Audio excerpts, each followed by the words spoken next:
দুর্বল দেবতারা আমাদের সঙ্গে যখন পারলো না, তখন আমাদের ভয় দেখাতে এক নারীকে এনে দাঁড় করালো। কেবলমাত্র শরীরে কালো রং মেখে আসলেই কালের সম্মুখীন হওয়া যায় না মূর্খ নারী। যে আজ তোকে মৃত্যুর মুখে পাঠিয়েছে, সে খুব ভালো করেই জানে যে এই সমগ্র রণভূমিতে এমন আর কেউ নেই যে চন্ড আর মুন্ডের সম্মুখীন হবে। ব্রহ্মাণ্ডের চিরন্তন সত্য হলো এই যে শক্তির অধিকারী কেবলমাত্র পুরুষই হয়, নারীরা তো চিরকালই অবলা। নারীদের জন্মই হয় চিরকাল পুরুষদের পেছনে থাকার জন্য, পুরুষদের সামনে মাথা নিচু করে। নারীদের কাজ হলো পুরুষদের আনন্দ দান করা, কর্ম দিয়ে, কথা দিয়ে আর শরীর দিয়ে, বুঝলি? দেবতারাই যখন আমাদের কিছু করতে পারলো না, ত্রিদেব মুখ লুকিয়ে বসে আছেন, সেখানে তুমি কি করবে বলে নারী? মনে হচ্ছে এই কথাই বোঝার পাত্রী নয়। অস্ত্রের ভাষা প্রয়োগ করে একে বোঝাও চললো যে পুরুষ শ্রেষ্ঠ আর নারী তার দাসী। পুরুষ শক্তিশালী আর নারী অবলা। ঠিকই বলেছিস তোরা। পুরুষ জন্মদাতা, নারীরা জন্মদাত্রী। জন্ম পুরুষেরই দান, মৃত্যু স্বয়ং নারী। ভয় পুরুষের দান আর শক্তি স্বয়ং নারী। যাদের মনে হচ্ছে নারীরা শক্তিহীনা, আজ সেই নারীর সাথে যুদ্ধ করুক তারা। বল বন্ধু, ক্ষমতা আছে নাকি নেই?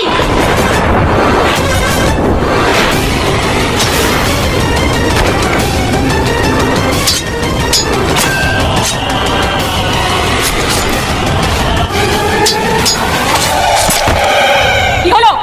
পুরুষের শক্তি বিনাশ হলো নাকি দম্ভ? যখন নারী শক্তি জাগ্রত হয়, তখন পুরুষের শক্তি এবং দম্ভ উভয়ই চূর্ণ বিচূর্ণ হয়ে যায়।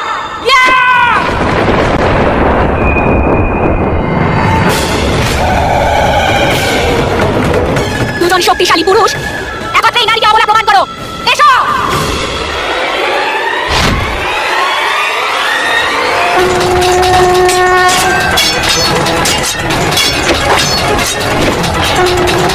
আপনার সাথে আমার কোনো শত্রুতা নেই, আমরা আপনার শত্রু নই। যে ব্যক্তি নারীর উপর আঘাত আনতে চায়, তাদের সকলকে আমি নিজের শত্রু বলে মনে করি। নারীর অর্থ কি?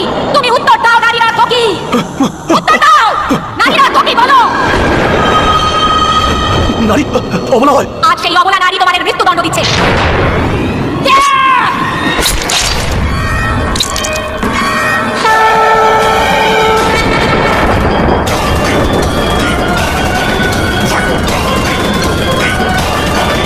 এই যুদ্ধে আমরা বিজয়ী হয়েছি। চন্ড আর মুন্ডকে বিনাশকারী দেবীর এই রূপ বিশ্ব সংসারে চামুন্ডা নামে পরিচিত হবে।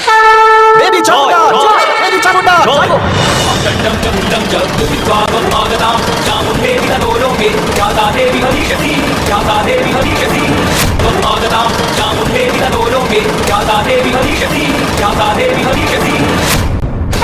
হে প্রভু, আরো একটা শুষে না। এই দুজন তোমাদের ভয়ের কারণ ছিল না। তোমাদের ভয় তোমাদের মনের ভেতরে রয়েছে। এই মনোভাব যে তোমরা সবাই অবলা, আর ঠিক এই ভাবনাটাই তোমাদের বড় শত্রু। আমি তোমাদের মনের ভেতরের শক্তি। যুগ যুগ ধরে তোমাদের মনের ভেতরে জমে থাকা ক্রোধের কালিমা আমি। যখন যখন তোমাদের উপর অত্যাচার হয়েছে, সেই চাপা কান্নার থেকে উৎপন্ন গর্জন আমি। নিজেদের মনের ভয়কে প্রশ্রয় দিও না। আর জীবনের প্রতিটা সংঘর্ষে যখনই তোমায় কেউ অবলা বলে ভাববে, তখনই মনে করবে শক্তি তোমার নিজের মনের ভেতরে রয়েছে। মহাকালী তোমাদের সাথে রয়েছে। তুলে নাও অস্ত্র আর বিনাশ করে দাও অন্তরের ভীতিকে। অন্তরের ভয়কে বিনাশ করে দাও লক্ষ্মী, তাহলে নিজের মধ্যে বৈষ্ণব দেবীকে খুঁজে পাবে আর সরস্বতী খুঁজে পাবে ব্রহ্মাণীকে। ওঠাও অস্ত্র।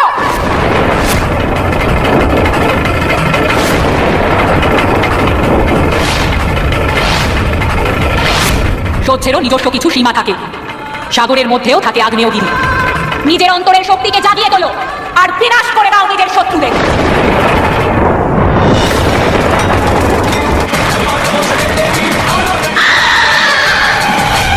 শীঘ্রই চন্ডমুন্ড তার মুন্ড নিয়ে আসবে, যে ধূম্রলোচনকে বধ করেছে।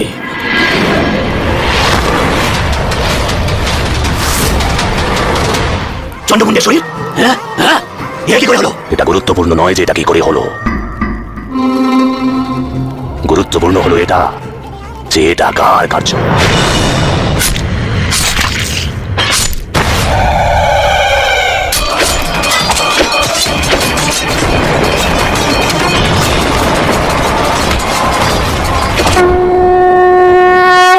কিছুকাল পূর্বে আমি আপনাকে যোগ নিদ্রা যাবার পরামর্শ দিয়েছিলাম নারায়ণ। আমি স্বয়ং ছিলাম সমাধিতে। আপনি নিশ্চয়ই এটাই ভাবছেন যে আমি নিজের সমাধি ছেড়ে আপনার যোগ নিদ্রা ভঙ্গ করতে কেন চলে এলাম। আপনার আগমনের কারণ আমি অনুমান করতে পারছি মহাদেব। শুম্ভ নিশুম্ভ আপনার প্রস্তাব অস্বীকার করেছে। ওদের বিনাশ আসন্ন। যদি সেই বিনাশের পূর্বে অন্য কিছু ঘটে যায়। মহাদেব। হ্যাঁ নারায়ণ, আমরা সর্বজ্ঞ। সৃষ্টিচক্রের সমস্ত কিছু আমাদের অবগত, কিন্তু কালী এই কালচক্রের থেকেও বৃহৎ। সে কখন কি করবে তা কেউ জানে না। আপনি এটা বলতে চাইছেন না তো সে এখন আমাদেরও নিয়ন্ত্রণের বাইরে? মহাদেব, আমরা কালীকে জাগ্রত করে কোনো ভুল করিনি তো? কালীর জাগ্রত হওয়া অনিবার্য ছিল নারায়ণ, তাকে তার কর্তব্য পালন করতেই হতো। এবার আমাদের প্রস্তুত হতে হবে আমাদের কর্তব্য পালন করার জন্য। কিন্তু মহাকালী উগ্রতা বেড়েই চলেছে। কি কারণ আছে এসবের পেছনে? মনে হচ্ছে আরো ভয়ঙ্কর কিছু অপেক্ষা করছে আমাদের জন্য। আমরা যুদ্ধক্ষেত্রে যাওয়ার পরিবর্তে এড়িয়ে কেন যাচ্ছি ভ্রাতা? সামনে যাওয়ার জন্য কখনো কখনো পিছিয়ে যেতে হয় নিশুম্ভ। ভেবে দেখো, মহাদেব আমাদের হত্যা করতে পারবেন না, তবুও তিনি আমাদের সতর্ক করতে এখানে এলেন। অর্থাৎ স্বয়ং মহাদেবের ওই শক্তিকে নিয়ন্ত্রণ করার ক্ষমতা নেই। আর কোন স্ত্রী আমাদের বরদানের কবচ ছিন্ন করতে পারে। তাহলে কি আমরা তাকে ভয় পেয়ে পালিয়ে যাচ্ছি ভ্রাতা? না, সমস্যার সমাধান খুঁজতে যাচ্ছি। এমন এক সমাধান যা মহাকালীর নিজের শক্তিকেই তার দুর্বলতায় রূপান্তরিত করবে। এমন কি আছে ভ্রাতা?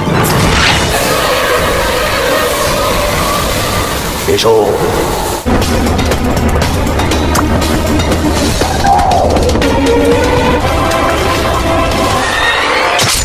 কে আমাকে আহ্বান করেছে আর কেন? আমি তারকাসুরের প্রতিনিধি। আমি শুম্ভ তোমাকে আহ্বান করেছি। সেই যোদ্ধার আগমন ঘটেছে, যার সাথে শক্তির পরীক্ষা করে তোমার মনে প্রসন্ন হয়ে যাবে। মহাকালী। একজন নারী, অর্থাৎ এখন রক্তবীজ একজন নারীর সহিত যুদ্ধ করবে?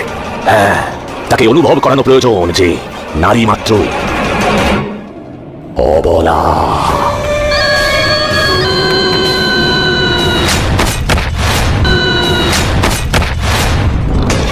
আমাদের মহারাজ ত্রিলোকপতি শুম্ভের বার্তা নিয়ে এসেছি। মহারাজ শুম্ভকে বিবাহ করতে হবে আপনাকে। তুই কৈলাসে অশালীন প্রস্তাব নিয়ে এসেছিলিস না? তুই বলেছিলিস পুরুষদের মর্যাদার সামনে নারীর সম্মানের কোনো মাহাত্ম্য নেই।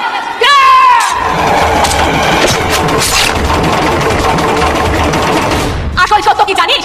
নারীকে অপমানের মূল্য পুরুষকে তার প্রাণের বিনিময়ে শোধ করতে হয়।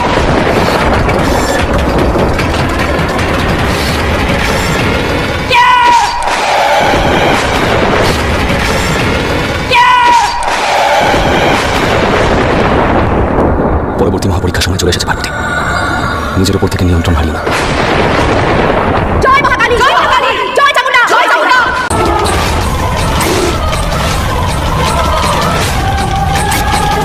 কে এই মূর্খ রাক্ষস? সমগ্র অসুর সেনার বিনাশ করলেন যিনি, তার সাথে একা লড়তে এসেছে।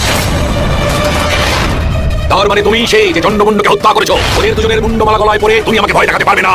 এই মালায় এখনো পর্যন্ত অন্য মুন্ড কাটার স্থান রয়েছে। স্থান তো আমি তোমাকে দেখাবো মূর্খ নারী। তোমাদের স্থান রন্ধনশালায় অথবা পুরুষের শয়নকক্ষে। তোমাকে বিনাশ করার জন্য মহাকালীর কষ্ট করার কোনো প্রয়োজন আছে কি, মূর্খ দানব?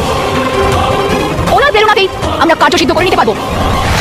যে পুরুষ নারীকে তার পায়ে ধুলো মনে করবে, নারী তাকে ধূলিসাৎ করে দেবে, সর্বনাশ করে দেবে ওর।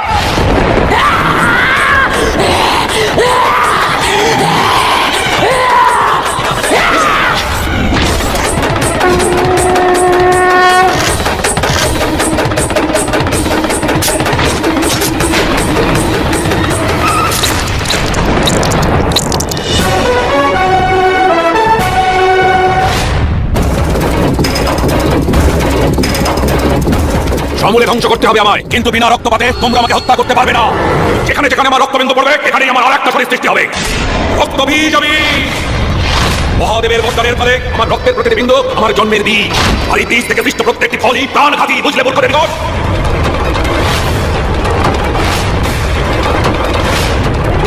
এবার হবে আসল আনন্দ। যার নামের ভয় সঞ্চার করতে মহাদেব এখানে এসেছিলেন, সে স্বয়ং মহাদেবের বরদানকে ভয় পাবে।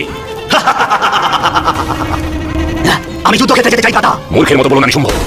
নারীদের থেকে রক্ষা পাওয়ার বরদান নেই আমাদের। আপনার দেওয়া ঢাল যুদ্ধক্ষেত্রে দাঁড়িয়ে আছে ভ্রাতা। আমি নিজের চোখে কালীর বিনাশ দেখতে চাই, যে আমাদের সহস্র অসুরদের মুন্ডচ্ছেদ করেছে। আমি এইবার বলো মহাকালী, কিভাবে তুমি লড়াই করবে রক্তবীজ নামের এই মহাদানবের সাথে?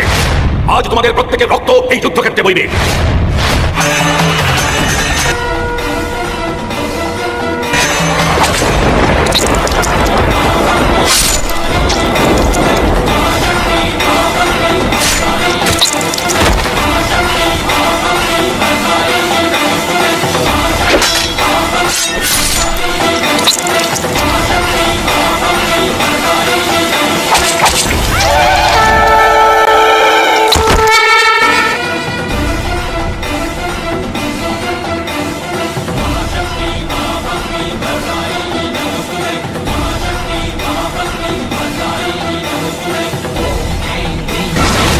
আমার এক ফোঁটা রক্ত হলো সেই নির্দম জীবন না, যা তোমাকে ভাসিয়ে নিয়ে চলে যাবে মহাকালী।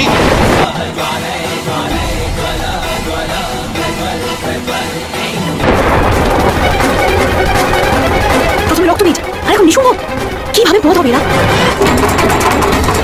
সময় আসন্ন। মহাকালী বিনাশের দ্বারাই প্রমাণ হবে যে নদী যতই তদস্বিনী হোক না কেন, পর্বতের দ্বারা বাধাপ্রাপ্ত হয়ে তার অভিমান চূর্ণ বিচূর্ণ হয়ে যায়।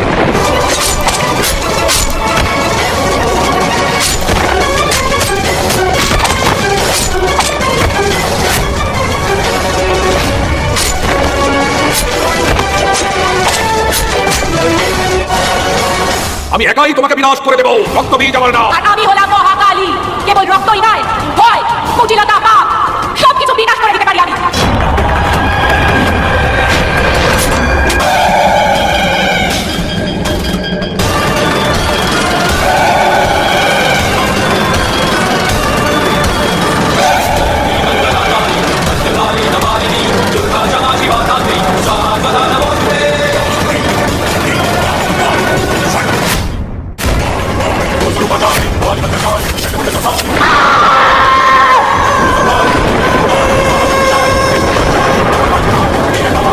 জয় মহাকালী, জয় মহাকালী, জয় মহাকালী, জয় মহাকালী, জয় মহাকালী, জয় মহাকালী, জয় মহাকালী।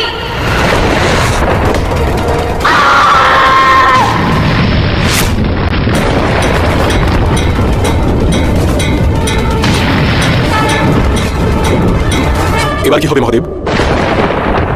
প্রতীক্ষা করা ছাড়া আমাদের আর কিছু করার নেই নারায়ণ। প্রতীক্ষা, যে কালী নিজেকে নিয়ন্ত্রণ করতে পারে কি না। যেটা ভয় ছিল সেটাই হলো। এখন উনি আর কারো নিয়ন্ত্রণে নেই। যদি ওনার উগ্রতা আর ক্রোধকে নিয়ন্ত্রণ না করা যায়, তাহলে সৃষ্টির বিনাশ নিশ্চিত। সমাপ্তির সূত্রপাত হয়ে গেছে নারায়ণ।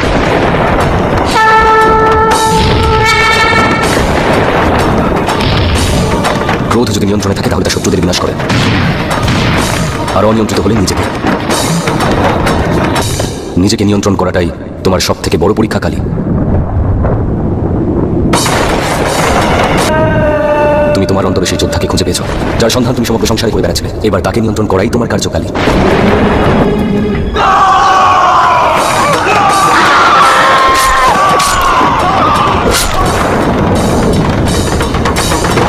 যেটা ভয় ছিল তার থেকে অধিক ভয়ঙ্কর হলো। গৌরী শান্ত হচ্ছেন না কেন মহাদেব?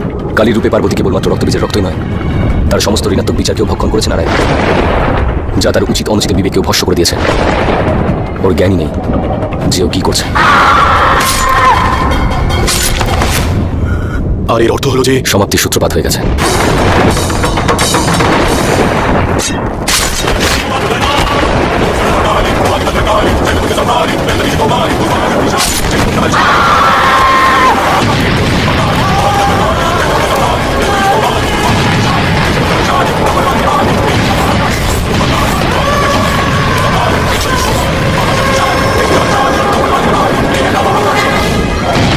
দেবী, আমি ওরা আপনার কাছে অনুরোধ করছি।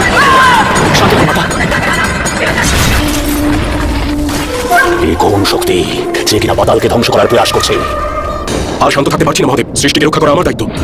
আমাকে যেতেই হবে। পার্বতী আমার ভগিনী, আমার কথা সে নিশ্চয়ই শুনবে। এই মুহূর্তে সে পার্বতী নয়, সে কালীর রূপে মহাকালী। সৃষ্টির অস্তিত্ব এখনো ধ্বংস হয়ে যায়নি মহাদেব। আমায় পার্বতীকে থামাতেই হবে। শান্ত হও পার্বতী, তোমার ভ্রাতার দিকে তাকাও। তোমার উদ্দেশ্য পূর্ণ হয়েছে। এবার পুনরায় স্বরূপে ফিরে এসো আর গৌরীর রূপ ধারণ করো। নারায়ণ, নারায়ণ সংকটে রয়েছেন। নারায়ণ, উনি আপনাকে চিনতে পারছেন না। নারায়ণ, সংকট থেকে সরে যান। নারায়ণ,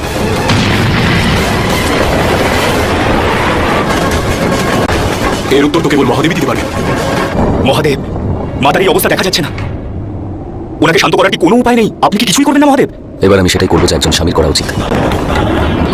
উগ্র মহাকালীকে শান্ত করার জন্য মহাকালীর আগমন প্রয়োজন।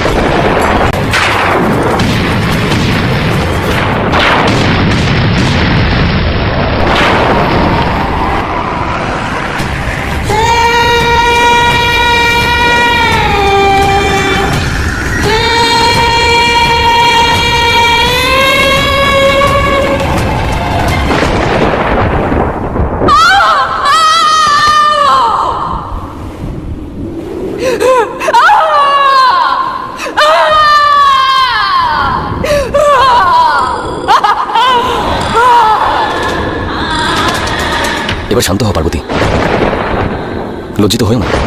তোমাকে শান্ত করার এই একটি উপায় অবশিষ্ট ছিল। স্বামী স্ত্রীর মধ্যে একজনের উগ্রতা বৃদ্ধি পেলে অপরজনের নত হয়ে যাওয়া উচিত। আমি সেটাই করেছি।